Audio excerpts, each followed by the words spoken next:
Hello guys! Hello Aquarius! Welcome dito sa aking channel, Kapalaran 888 Aquarius. Alamin natin kung anong messages, vibration, gabay energy para sa inyong lahat. General reading, so weekly tarot tayo guys. Alamin natin kung ano yung mensahe na gustong iparating sa'yo ng ating baraha. Okay, so meron ka ditong the sun, indecision, and man holding a heart. Number 1, number 8, number 45, which is 9. So, 189. Sinasabi ng baraha sa'yo na may nakikita tayo dito na indecision, Aquarius. Posibleng nahahati yung kalooban mo sa pagkakaroon ng success or yung, ang tawag dito, yung susundin mo kung ano yung sinasabi ng puso mo or yung plano mo sa buhay. Parang nasa crossroad ka, indecision, hindi mo alam left or right. Papasukin ko ba to na the sun na to, na happiness, or papasukin ko ba tong personal happiness ko or yung family happiness. So, ibig sabihin, nasa edad ka na. Yung iba naman sa'yo nasa edad na mag-asawa, pero hindi nyo magawa-gawa yung desisyon na yun na mag-asawa kasi breadwinner ka or kailangan ka ng parents mo or siblings mo or ng relatives mo. Yung iba naman sa'yo dito, posibleng may napupusuan ka, isang babae or lalaki ka man, wala naman sa gender yan. Sinasabi dito na hindi ka makapag-desisyon kung sasabihin mo ba or hindi, or pwedeng may napupusuan ka. Hindi mo alam kung i-reciprocate mo ba yung nararamdaman niya or nararamdaman mo, parang ganun. So, hirap ka na magdesisyon sa linggong ito.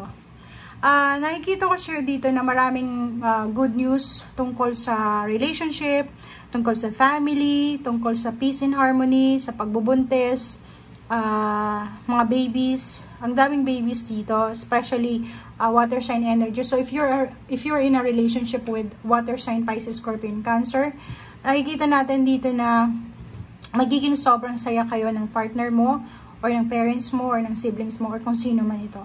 May new beginnings dito, parang may magbo-blossom na abundance. So nakikita ko it's either abundance sa money or abundance sa relationship or abundance sa fertility. Yung fertile talaga siya na pwede siyang mabuntis or pwede siyang magkaroon ng baby.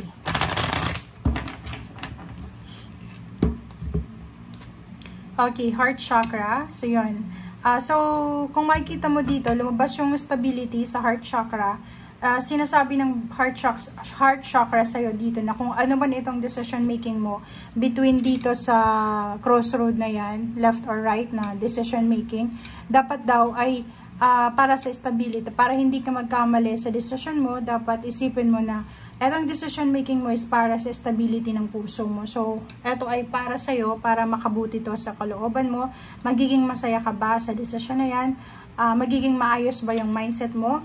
And the universe is here. So, sinasabi ng universe sa'yo na susuportahan ka nila. Nila talaga. Susuportahan ka ng universe sa kung ano man na gagawin mo or susuportahan ka niya sa kung ano man na laman ng puso mo, kung ano man tong gusto mo. Okay?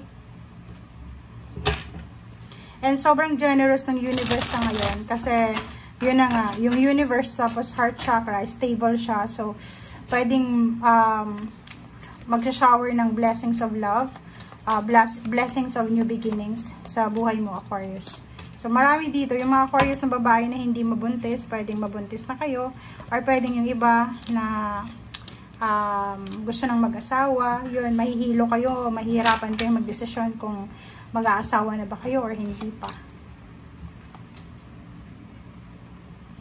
Okay. Five of Cups. Nakikita ko sa'yo dito na posibleng yung decision making na gagawin mo sa ngayon, nahihirapan kang mag-decide kasi pwedeng nagkamali ka na sa nakaraan and ayaw mo nang maulit ulit kung ano man nangyaring ito sa kasalukuyan. Okay? Justice card, contract signing. Kung may mag-o-offer sa'yo ng contract signing, parang stability like contract signing, documents, justice, balance. Kung ano man itong ino-offer sa'yo, pero normally, ano to, kasal. Pwedeng kasal or pwedeng partnership. safe naman sa ngayon. Safe ngayong linggong ito. Make sure lang na mag-focus ka sa kung ano itong gusto mo. Okay? Maraming revelation. Maraming posibleng balita na darating sa'yo, or pwedeng maraming mga tao yung makakatulong sa'yo na makapag-ipon ka ng pera. Like for example, maraming makukuha kang information sa paligid mo na pwedeng pagkakitaan, additional income na magiging source of your savings. Diba? Siya yun. Diba? So, itong 5 cards na to, yun yung sinabi ko. Okay, ulitin ko lang. So, focus ka sa ginagawa mo kasi marami ditong milagro or pwedeng mag-open na opportunities para sa'yo. From Earth Signs Energy, Virgo, Capricorn, and Taurus. Pwede silang mag-offer sa'yo ng job or partnership, or pwedeng kung sino man tong zodiac signs, pwedeng water sign, Pisces, Scorpion, Cancer, or fire sign, Leo, Aries, Sagittarius. Pwedeng mag-offer sila sa'yo ng pagkakakitaan or partnership sa pera, or pwedeng mag-offer sila sa'yo ng new beginnings sa pwedeng mapagkakakitaan mo. Pasensya na. Puro lang pagkakitaan ang nakikita ko sa inyo dito. And isa dito is yung ihanda mo yung sarili mo para sa mga kontrata. Papeles to Pwedeng kailangan mong maghanda ng papeles or dokumento para matuloy na ito. Wow. So, may mga nakahang dito na occasion, like yun, kasal, nakahang na kasal, nakahang na reunion, nakahang na family gatherings, ang posibleng matutuloy na. So, nakikita ko sa'yo dito, Aquarius, na posibleng nagpaplano ka para sa Christmas vacation, nagpaplano ka para sa holiday season, New Year's, Christmas, birthday celebration, or kung ano pa man siya.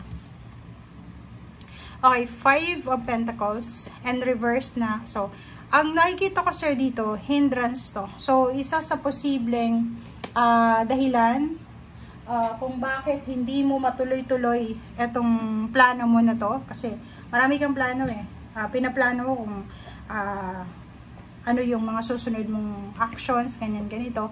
Marami kang plano para sa family.